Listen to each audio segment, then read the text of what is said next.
Hello and welcome to Half-Baked Thoughts with MJTR on Halfway Beret. So I had a couple of places in mind where I thought about starting to tackle retrospectives and stuff, starting to look back on some stuff I'd done. Uh, most of uh, most of my early creations, unfortunately, have been lost to deleted internet forums and stuff at this point. Maybe I could do some hunting around and find it. Maybe I can look through the internet archives to some old message boards and stuff like that. That would be an adventure. Um, but as is, I I could sit here and talk about like puppet shows I did back in first grade that I was always writing, or the little. I used to actually dictate stories to my grandma to have her write. I had an idea for a show revolving around that at one point, and maybe I need to bring that back. I don't know, but so far as talking about anything kind of in what feels like the modern era for me, in terms of, some stuff I wrote from college onward, although I've still got a lot of stuff I wrote from high school, still sitting around, still in saved files, and which, frankly, it might make me do a little cringing if I look back at it, but I genuinely think some of it's pretty good. I think I was, tackling stuff and figuring out how to adapt my writing style to different situations fairly well before people were teaching me how to. But the point is just as far as this stage in my career goes, in terms of running the YouTube channel that I do now, publishing, online, publishing the stuff that I do right now, I was just kind of thinking on it. I was like, I guess the obvious place to start is let's talk about Barbie doll, which was Barbie doll was my first creepypasta. So it was actually my very first piece of horror fiction, period. I'd written some horrific things, no doubt, but the first story that was intended as a horror story is what that was. And by the way, I want to apologize for Steph up here getting all the glare in the shot. I do see that, and I hope it's not bothering anybody too bad.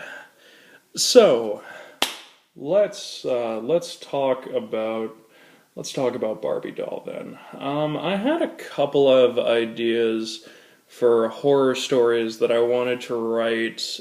Kind of to fit the mold of creepypasta at the time. I didn't feel like being subversive. I wasn't looking for some opportunity to do something crazy and new. So, honestly, the first creepypasta idea I had was something about a haunted copy of Final Fantasy III on the Nintendo DS, which, is a fantastic game that I feel like nobody talks about.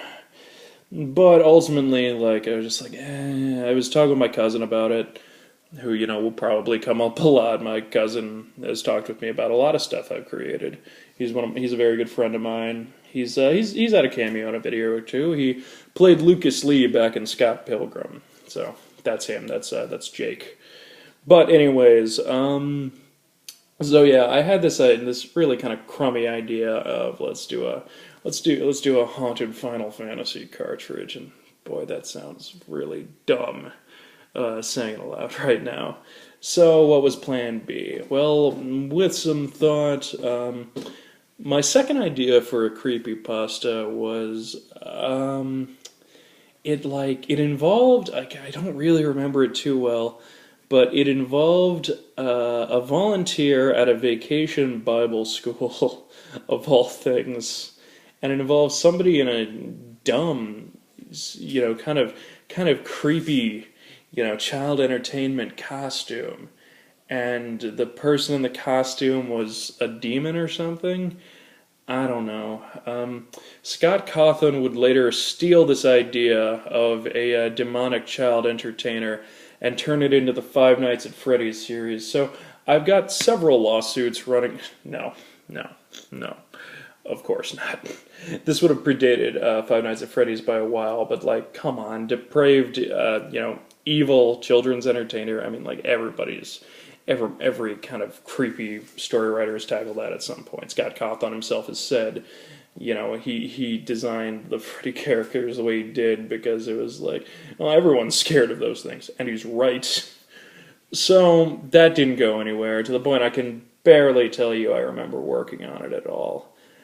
And I just kind of I got this idea, drawing on kind of the things that creep me out. So let's say, it was an idea of, let's stop looking at what's big right now. Let's stop looking at the Ben Drowns and the Slender Man and stuff like that.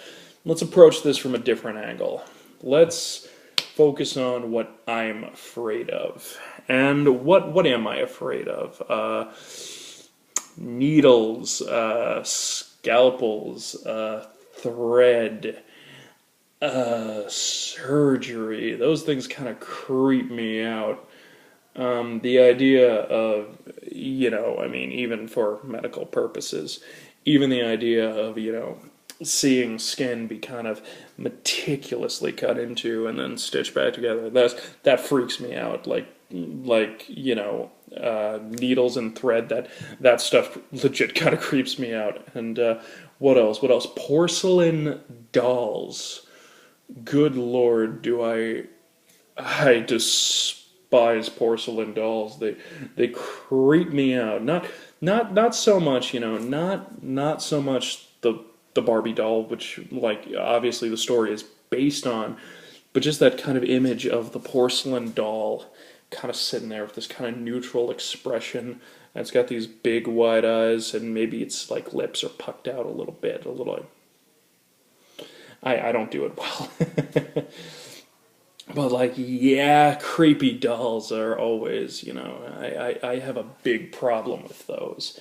So it was a matter of, let's toss a couple of these ideas together, and slowly it turned into this really what I wanted to be, this kind of really unnerving thing about, what if someone was, and I've seen images online, you can Google these, of these kind of crazy people who just go through surgery after surgery after surgery, and there's you search real life Barbie doll, you find images of these people. They're terrifying.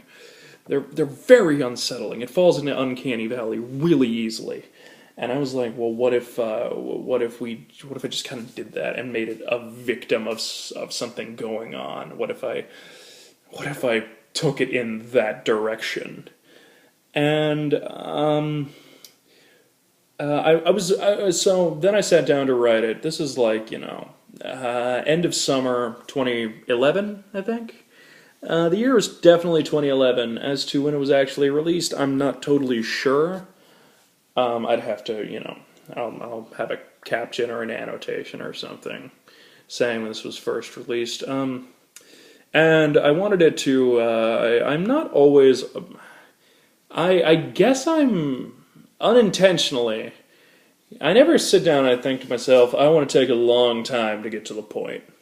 I want to move at a very slow pace. I want to slow burn this.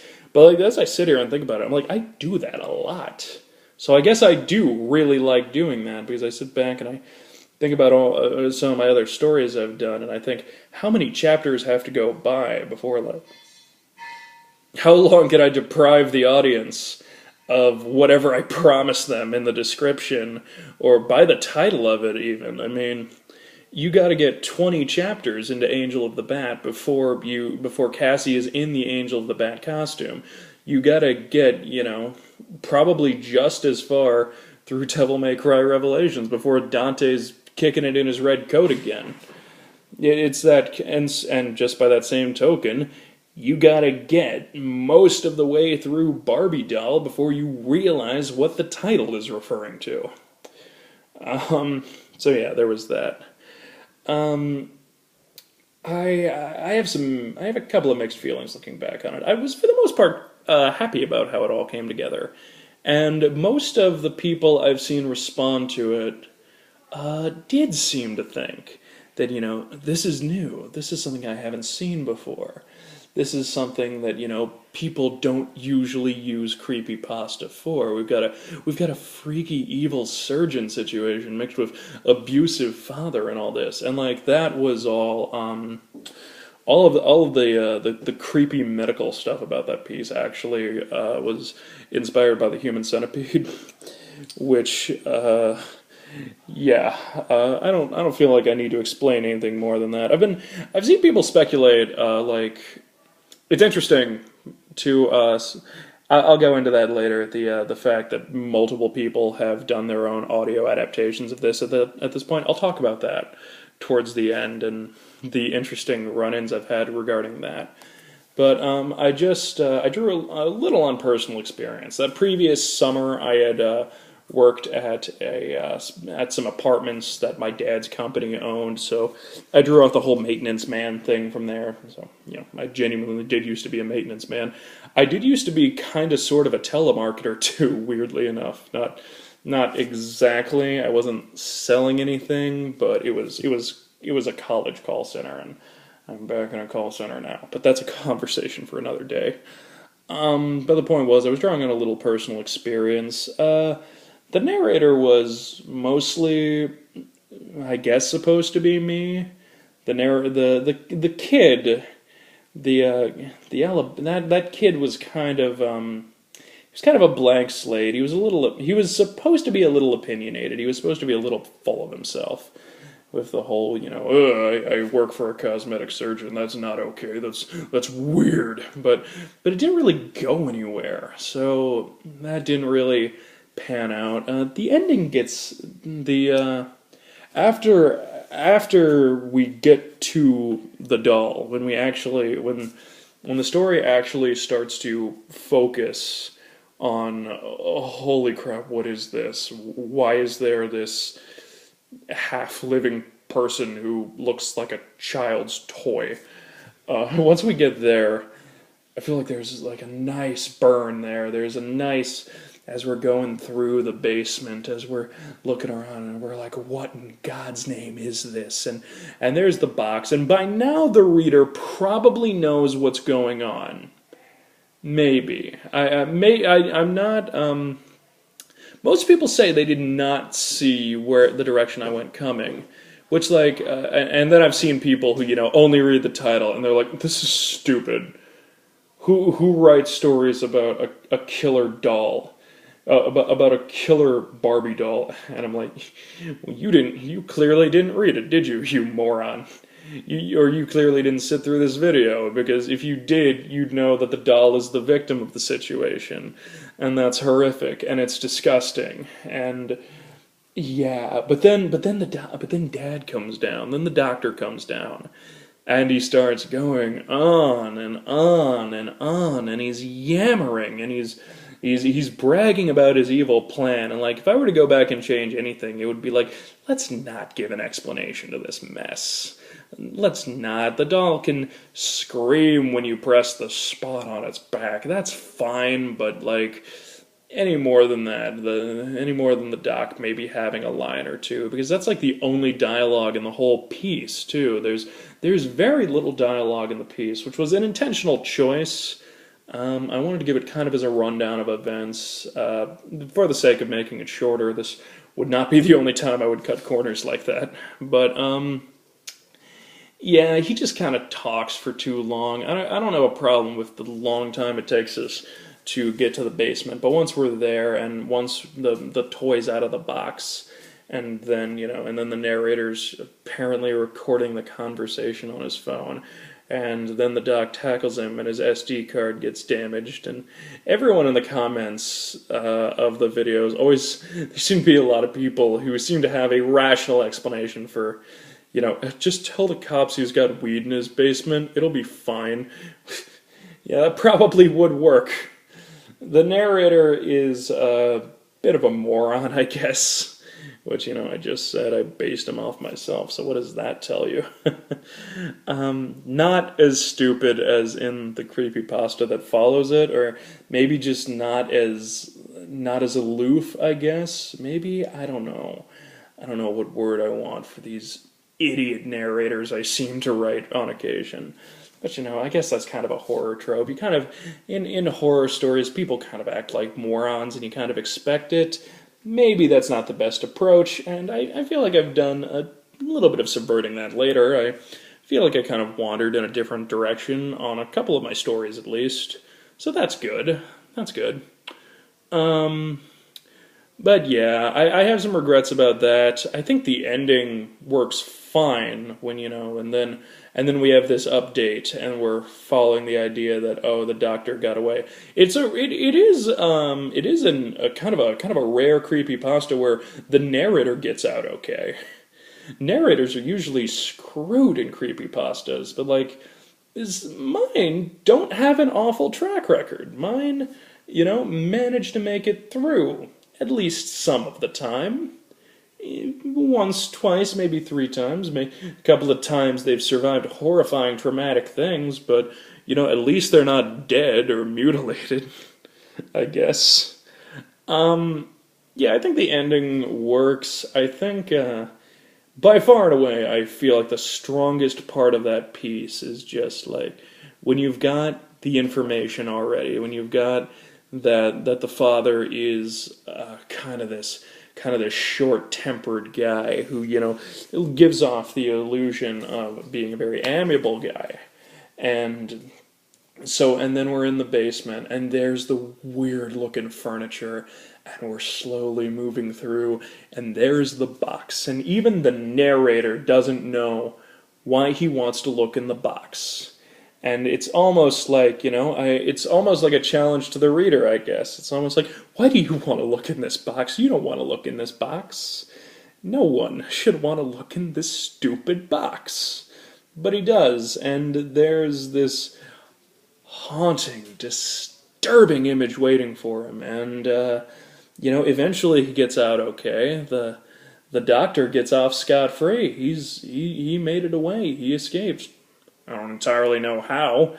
I feel like something should have gone wrong in his attempt to smuggle a half-living person anywhere.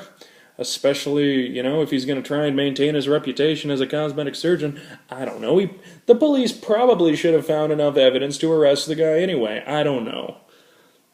I didn't have anything specific in mind when I created the surgeon in that case. The doc was just... he was just kind of, in my mind, a stereotypical evil father who did unspeakable things to one of his children. And potentially was talking, potentially, you're supposed to think he could easily do it to the younger one, too. That's supposed to be an implication. He wasn't anything specific. A lot of people have mentioned The Mad Father, which is a story I've never read. I'm sure it's good. I'm sure it is, and I'm glad that a lot of people have compared mine to it. If it's as good as it probably is. People online, when reading this story, they'll give him an English or a German accent, and I'm like, no, guys, he should. The story's set in what, Alabama, I think. Alabama, Atlanta, it's in a southern state. He probably shouldn't stick out like a sore thumb like that. But, either way, whatever. So initial reception on that was always really good. It always felt like people were having a fun time with that. Like, it genuinely scared some people. And, I've even seen a mention on, a favorites list or two of people talking about creepypastas, but kind of the fascinating thing to me is seeing the various people who have adapted it to audio, because, I do audio adaptations of stuff, and seeing these people do these fun, kind of creepy, audio adaptations of this story I wrote, that's really cool, as long as they're given credit, which doesn't always happen, but, the only thing worse than all publicity is good publicity? I don't know if that's applicable here. That's probably not quite the metaphor I'm going for. But nonetheless, it is cool to know that there are people who thought this was good enough to warrant an adaptation. And then I can see 100,000 views on some of these. And I'm like, geez, even I can't manage that right now. I mean, I've got to... I bring in views to Halfway Beret, but not like that, and not on a single video, and people do a good job with it, and I'm happy they do. And then I get to scroll through the comments, and it's interesting because people always seem.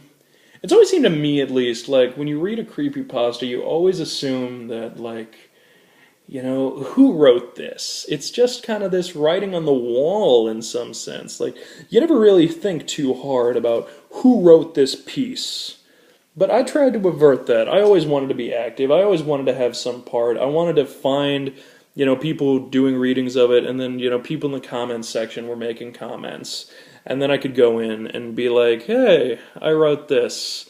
And if people had questions, I would be happy about going in and going into questions. Not that I have some deep hidden lore about friggin' Barbie doll, but just the thought that, like, I was garnering this attention. Just the thought that people thought I'd written something cool and that, creeped them out. That's really cool to me, and it's the first time in kind of this stage of my life where I was getting kind of that attention from random internet strangers, which is Half-Baked Thoughts is kind of the MJTR reacts to random internet strangers series, I guess. And what can I say besides, like, it feels like a hell of a way to kick things off. It still gets views, it still gets comments. I was really happy to write that piece. It felt like a strong way to get myself, to establish myself as a horror writer, even if it's not, the genre I'm perhaps the most comfortable in, the one that I work in the most. But nonetheless, did I have a good time? Absolutely. Am I grateful for all of the views and attention's gotten? You know it. So, that's my thoughts looking back on Barbie doll. And I'll have another retrospective for you here soon enough. Yeah, been fun to have this little look back. I'll see you guys next time.